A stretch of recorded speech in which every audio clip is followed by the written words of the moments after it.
Hey guys, it's Cal from the Lighting Doctor here, and in this video, I'm going to answer the number one question I get about low voltage landscape lighting is how do I wire my lights? So this video is going to consist of two parts. The first part is me physically in the field showing you how to use waterproof connections and how to make those landscape lighting wiring connections. The second part of this video is going to be a wiring diagram where I'm actually going to walk you through and explain how to run your wire, how to go from your transformer to that last light, how to wire that last fixture on the line. So this is going to answer most of, if not all, the questions that you guys have about how to wire your landscape light. So if you like this video, be sure to hit that like button, subscribe to our channel for all kinds of great landscape lighting videos, and go check out all our other free resources at lightingdoctor.ca. So I hope you guys enjoyed this video, and please leave your comments below. All right, guys, now the fun stuff, wiring your lights. I'm going to recommend if you're doing this for your first time, you're not real confident, start wiring your lights from the transformer. That way you can actually wire it in and you can test them as you go to make sure you're not making any mistakes or anything like that. Do 2 or 3 lights, turn on your transformer, make sure they work. If they work, great, turn it off and then keep going. It'll just save you some headaches of trying to find any shorts in the system. If you go wire everything and then you turn it on and it doesn't work, it's just easier to kind of test them as you go if you're not confident yet or it's the first time. So basically what we're going to do is we're going to go and wire our lights in now. So we left our wire out, we left our loop, we've got some extra wire. So we're just going to untie that now, and you can see we got lots of extra room. Probably don't need all this, but it's nice to have. The nice thing with low voltage wire is there is no polarity. There is no plus or minus. It's a question I get all the time. If you want, go ahead. There's writing on the wire and you can totally do that. But I'm telling you, with the low voltage lights that we deal with, you don't need to worry about that. So how you get started, I've got my wire cutters. I'm basically just gonna go cut that line now where this light is gonna be going in. Then I've got my 2 strands. I'm gonna go split those wires so that I've got 2, and I'm gonna go do the same thing here. And then you only need to strip about, maybe an inch or so off of the end of those wires. I like to twist them tight together. It's gonna fit into the connectors better, so you'll see that in a second. I've got my wire that's coming from my transformer, so I gotta go strip those wires. And then I'm going to twist those. And then the other set of wires I have is now I have the wires coming from my fixture. Now, sometimes you might see some lights that have, 2 colors of wires and stuff. It typically doesn't matter which ones you use. Again, there's no polarity that you have to worry about. So how you go connect these now is you want to make sure you're using a good waterproof connector. We like using the BVS2 water connectors for 2 reasons. 1, they're gel filled, they're super waterproof, and 2, they're really, really easy to use and really easy to install. So at every single light, I'm going to need 2 of these. So if you can see, there's 2 larger terminals or 2 larger ports on these and then a smaller one. The larger ones are going to be for my 12-2 wire that I've got coming out from my transformer. So I'm going to have one of those wires going in. And then I've got my 12-2 wire that's going out to my next light. So I've got one of those wires going into the other terminal. And then that leaves me with 1 extra spot for my small 18 gauge wire that comes off my light. So I'm going to throw that in there. I'm going to push it all the way up into the gel, and then I'm just going to snap that tight till I hear the click, and now those wires are secure. So now I got 3 wires left. I got 1 more connector. I got 3 holes. It's pretty straightforward.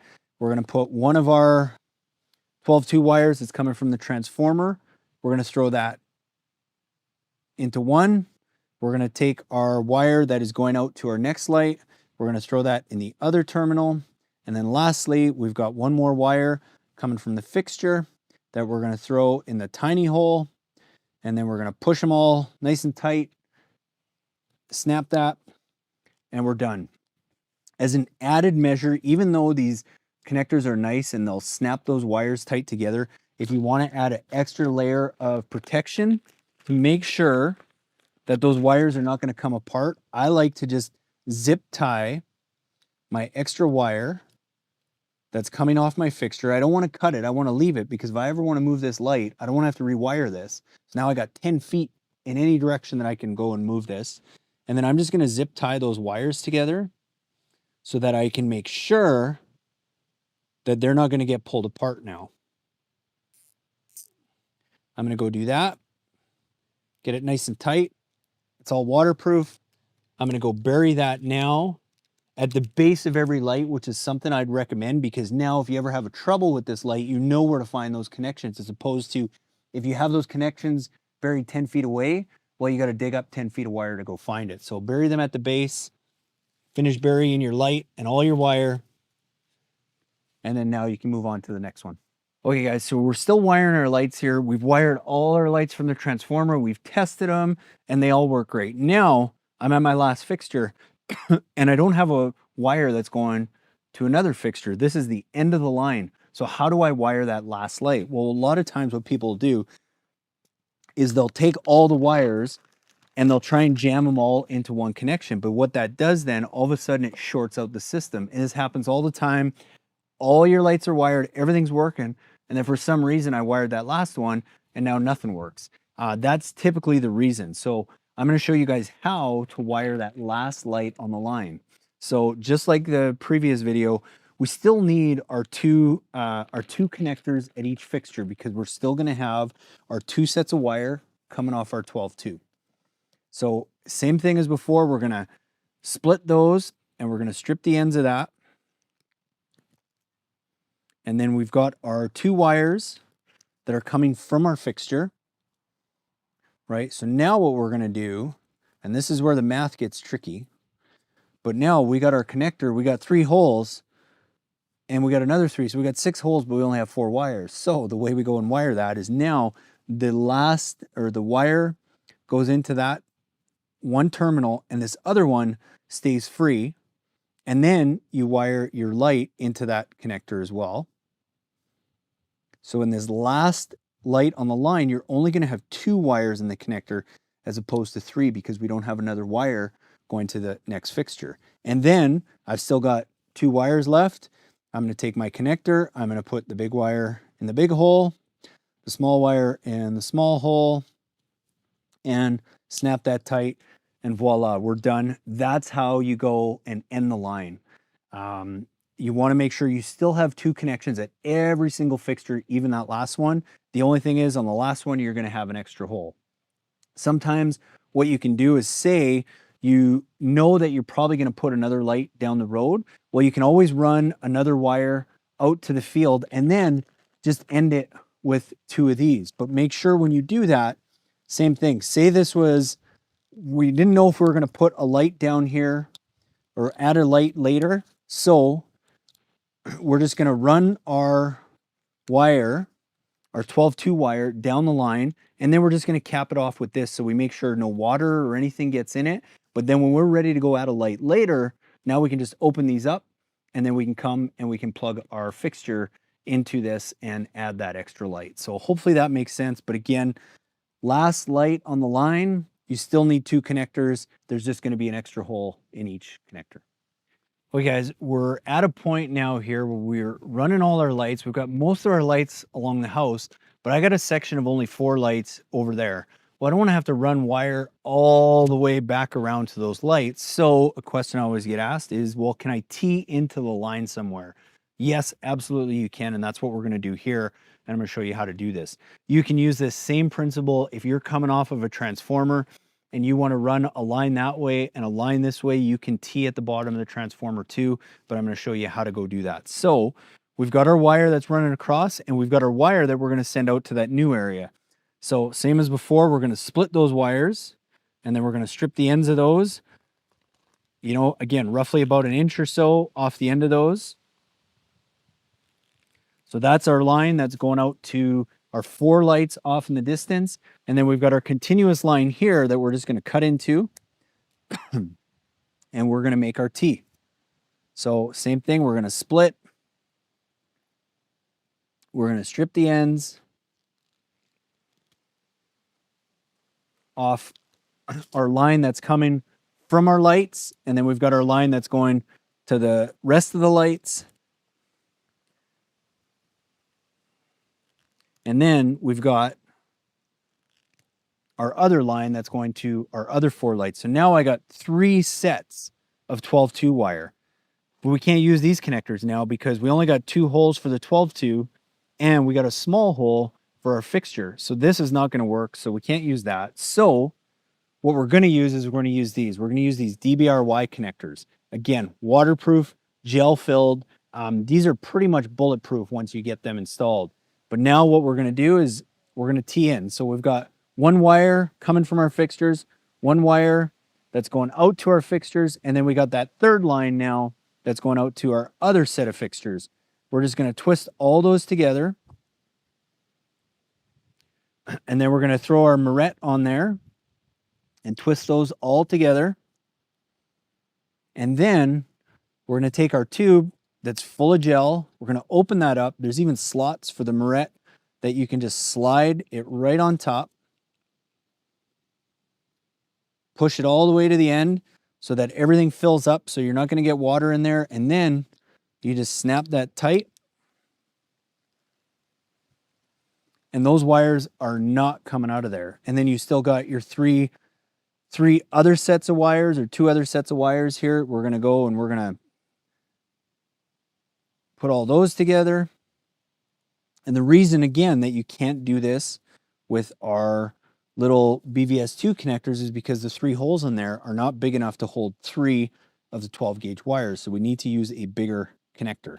So again, we're going to twist all those together with our Moretz. We're going to open up our gel filled tube. We're going to push that into our tube, and then we're just going to snap that tight.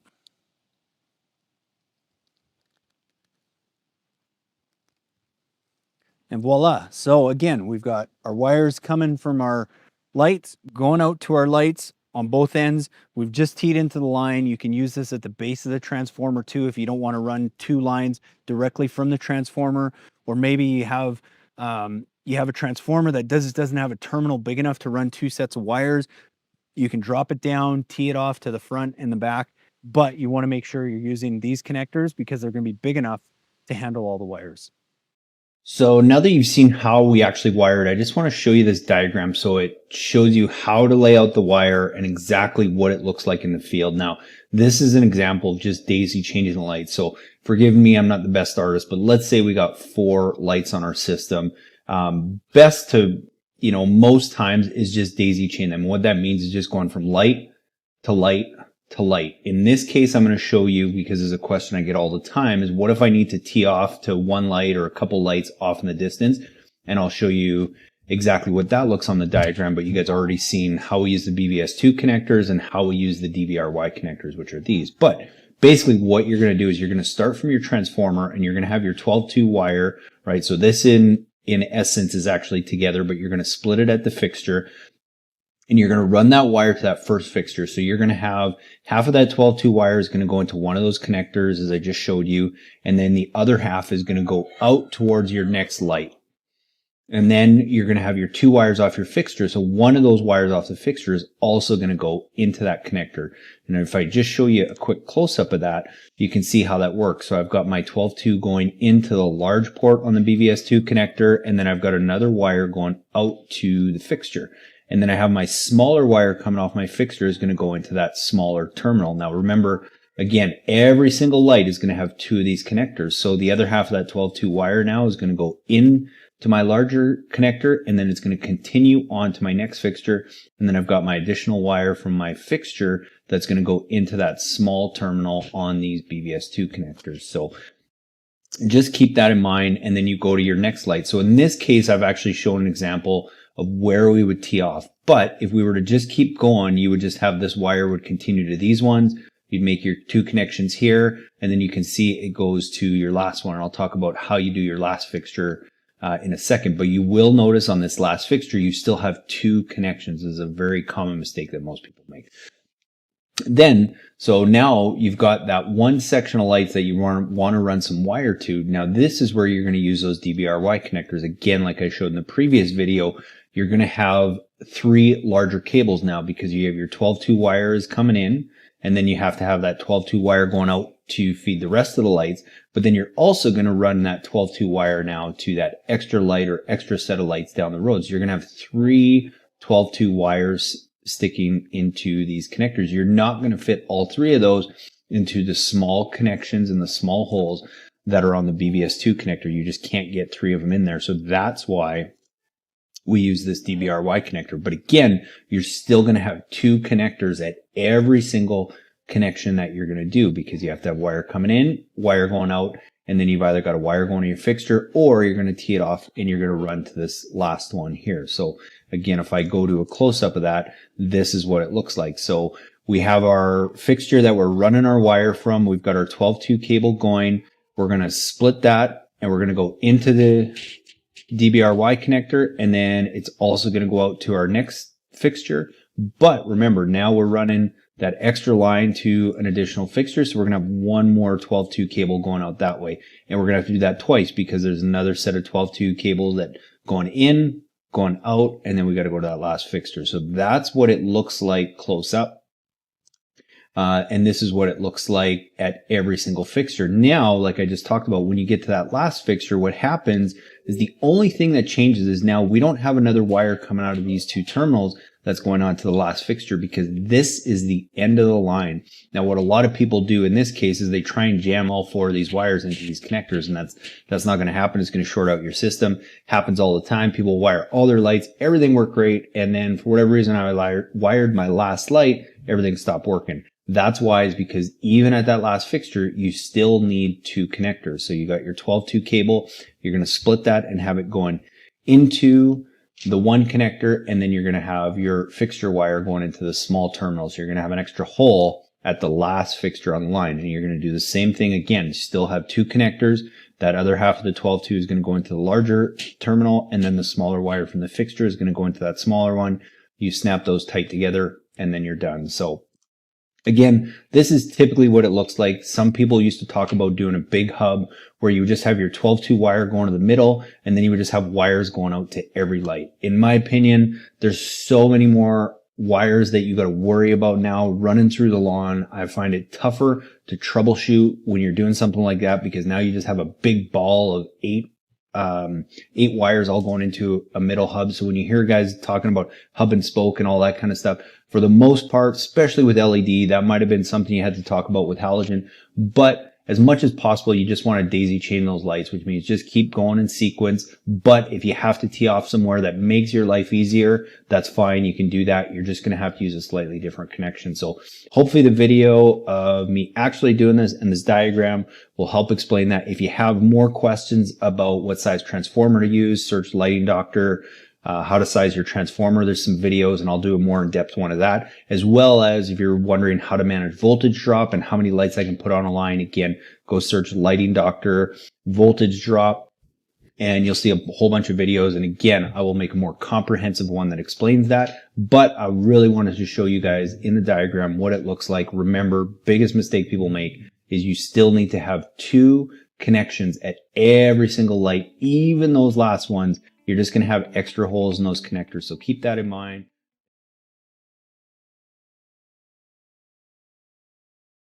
Today, I'm going to talk about a bunch of different wire connectors. I'm not going to do a bunch of connecting here. There's all kinds of videos on how to wire landscape lighting. You can go check out our YouTube channel. Just search Lighting Doctor, how to wire low voltage landscape lighting, or go to our website. We have a how-to page that covers all those questions. So I'm not going to get into that. I just want to talk about all the different kinds of waterproof, low voltage landscape lighting connectors, where you would want to use them, what to avoid. So, you know, the first thing I'm going to start with is what to avoid. A lot of times you will go to the home improvement stores, and I don't even have a good example of one to show you because we just don't use them. But basically what it is you see those ones, they're almost like a little puck that have a couple prongs inside of them that poke into the landscape lighting wire. Well, 2 things. One, if they're built onto the light already, and you still want that light, cut them off, get some proper waterproof ones. 2, what happens is anything that is going to pierce into the wire, especially if it doesn't have any gel or silicone in it. Anytime you're doing low voltage lighting, if you don't have some kind of waterproofing, some kind of silicone, throw those out, stay away from it. But even those piercing ones that come with silicone inside the pucks, when you clamp down on the wire, it doesn't always make a good clean connection, and a lot of times those fail. And I'll tell you, the biggest problem with that is when people are using those, they're super easy, but what happens is you get this wire, but because it just clamps onto it, most people don't give any slack. So that's fine, it's easy to use, but then what happens if you ever have an issue and need to go replace that connection there, well, there's no room for you to wiggle with, and you've got holes in your wire. So what you have to do is now you have to cut the wire back, and then you have to add an extra piece, and now you're adding 2 connectors on each side. So all of a sudden you've just doubled the amount of connections, where less connections is always more. So stay away from anything that doesn't have some kind of waterproofing silicone, and stay away from anything that actually pierces into the wire. That's the number one thing. Yes, they can be cheaper. Yes, they can be quicker. Yes, they can be easier, but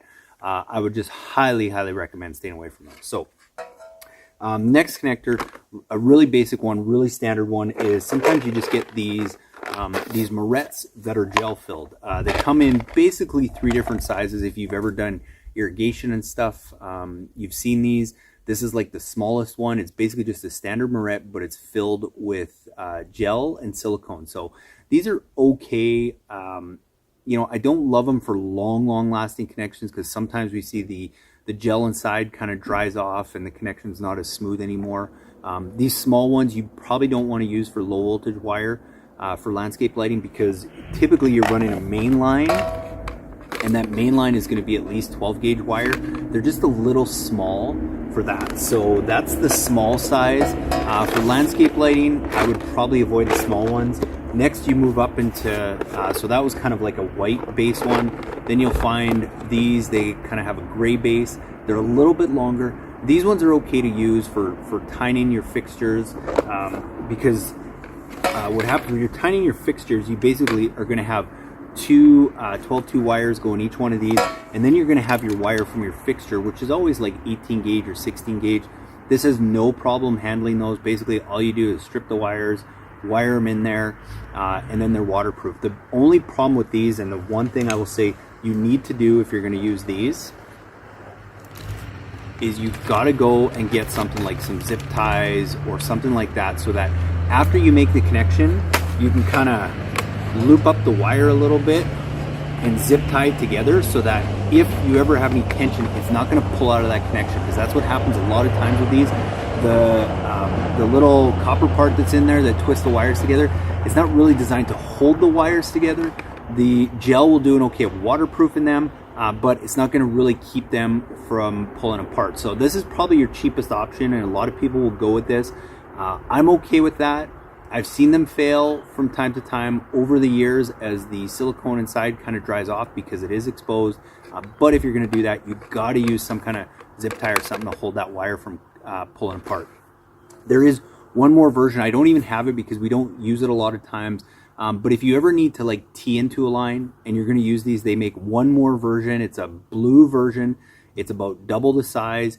It can handle up to 3, sometimes 4 12-2 wires in it. So if you need to tee something, that's okay. You can use those. Again, it's not the most waterproof, but it is a good option. But double the amount of zip ties you're using if you're making those big connections, because you don't want that wire pulling apart. So there's basically 3 sizes of these. This is your cheapest option, and it works, but I think there's better options, which I'll show you guys.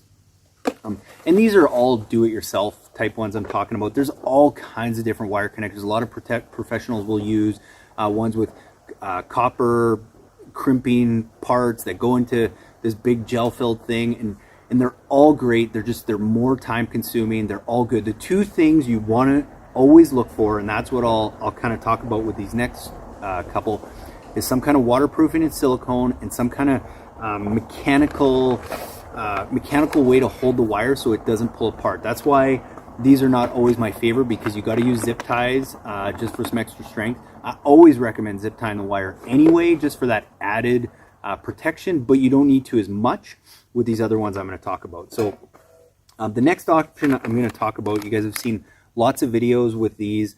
It's these BVS2 connectors. Basically what it is, it's this little kind of clip that opens up. You got to make sure it's open like this to get the wires in, and then you just strip the ends, you push them in. This is all gel filled, so it waterproofs them, and then it snaps tight down on the wire to help keep it from pulling apart. I always try and put a little extra zip ties around it just to help. They're not bulletproof. I mean, if it gets caught up and you give it a good tug, it can still come undone. So that zip tie is just a little bit extra proof. These are great. The only, I guess I would say, downside with these is that they have 3 ports in the bottom, and you probably can't see it here. Hopefully in this close-up picture you can see it. But 2 of them are for the 12-2 wire, up to 12-2. You can't use these for anything bigger than 12-2 wire. That's one of the drawbacks, but usually not a problem, because if you're using an LED system, there's almost zero reason that you need to go bigger than 12-2 wire. I would also say it doesn't save you a whole lot to go smaller, and this is going to avoid you a lot less voltage drop. But you can only fit 2 of those wires in, and then it has a smaller port for the wire on the fixture, which is always tends to be a little bit smaller. So these are great when you're making connections at each fixture. They're super quick, super waterproof. That's why I like these. That's why we use them a lot, because you can just go bang, bang, and bust it out, no problem, for all your connections at your fixtures. If you need to tee into a line anywhere, again, we got lots of videos about that. This you're not going to be able to use because you can't fit that extra T or that extra 12 gauge wire in this. So this is only to be used at every fixture. And just like all these connectors I talked about, you still need 2 of the connectors at every single fixture. Again, just go search Lighting Doctor, how to wire low voltage lighting, all kinds of videos with diagrams and that'll kind of walk you through how to do that. So BVS2, very popular, very quick, very waterproof, really good connector.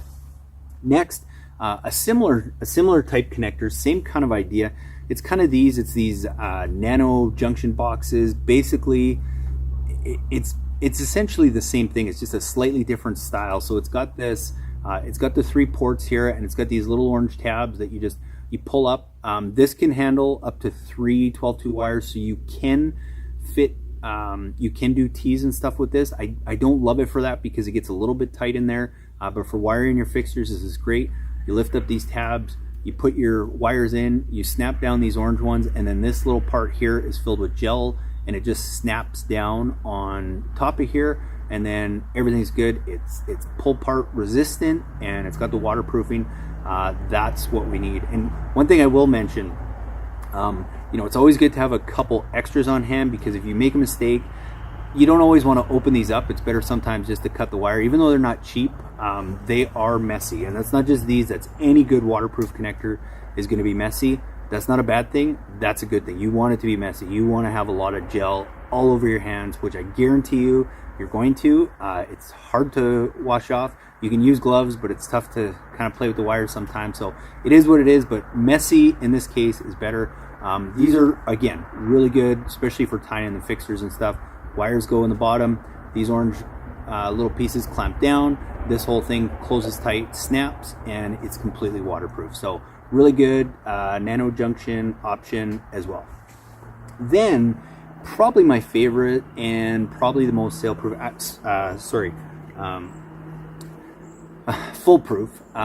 is the DBRY connector. Before I do that, I will talk about one other connector that we do use sometimes. It is basically a shrink wrap connector. All it is a little black tube that does have gel in it. And what this is good for is anytime you have an area where you kind of need to make a small inconspicuous connection to extend the wire, or it's got to be, you know, in an area where you don't want a big, like for tree lighting, for example. If you're having a downlight and you run out of wire, you need to extend it. This is good because what this does is you basically just tie the wires together inside of there, and then with just a torch, you melt this over top, and it just molds onto the wire. The gel oozes, it seals that. It's not going to come apart. This is just a good kind of specialty option if you need to extend a wire, need a really inconspicuous connection.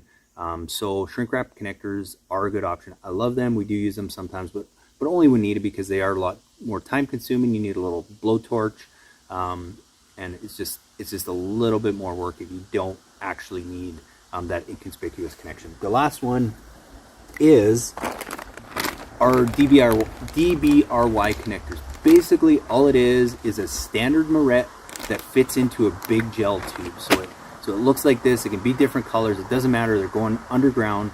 But basically what it is, if you've ever wired any lights together, It's just a standard Moretz. You can hold up to 3 12-2 wires in one of these, no problem.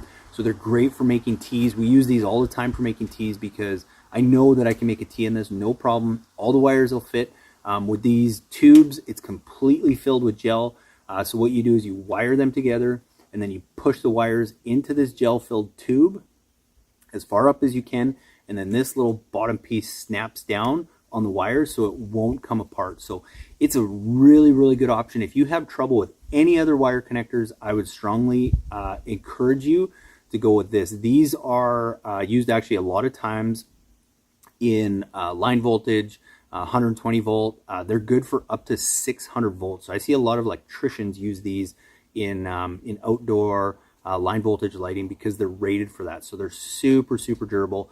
The only reason sometimes we don't use these for every connection is they're a little bit more time consuming than say like the BVS2 connectors where you can just push the wires in, snap it and go. Not that these take a whole lot more time, but sometimes just getting this closed on the wires can be a little bit trickier. So it just kind of depends on time. But if you're ever stuck, you can usually find, you know, a couple of these in the electrical aisle, just like any of the good waterproof ones. I'll be honest, guys, they're not cheap, but there's a reason, because you're not going to have to do them probably ever again. So I mean, you might pay anywhere from $2 to $5 for one single connection, but that's because they're designed to live underground. When we do gutter mounted lights and we have to actually have lights sit in the gutter, I know that I can use these waterproof ones. I don't have to worry about it creating any shorts or anything like that. So that's what you want to make sure. You want to make sure you've got that gel, you've got some kind of pull tight resistance is going to keep those wires from coming apart.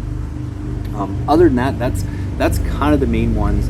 The three that you'll find us talk about the most are these guys, because I can use them in fixtures, I can use them at tees. You'll see us talk a ton about the BVS2 connectors because again, they're waterproof, super quick. You can just fly through for all your fixture lights. And also you'll see us talk about the Nano Junction ones. Again, super waterproof, nice and easy, pull part resistance. So it's got all those features, guys. Again, be sure to like and subscribe to this video. If you found it helpful, go check out lightingdoctor.ca. We have a whole how-to page that has most of the questions that you guys have about landscape lighting answered in a video format. So you guys can go there, lightingdoctor.ca, how-to page. Check out our channel too. There's also over 500 different videos, you know, showing you everything you need to about landscape lighting. And I know a lot of you guys still don't know, but we offer our free consultation service where, you know, doing this stuff, this is the easy part, to be honest, when it comes to landscape lighting. The toughest part is figuring out what lights to use and where to use them. And that's why we allow people to take advantage of a consultation service where you can email me directly pictures of your property. I'm going to walk through it. I'm going to show you what lights to use, where. We can even help you put together a custom kit. We can do all kinds of things like that. So take advantage of our free consultation service, guys. We do thousands of those a year, so don't feel like you're bugging us. That's what we do. And another really good tool that you should go and take advantage of is our try it before you buy it lights. Basically what you can do is you can actually go test out some of these premium fixtures with a battery pack that lights them up. You go walk around your property, check them in different spots, so that you can get the right effect that you want. I still do that to this day.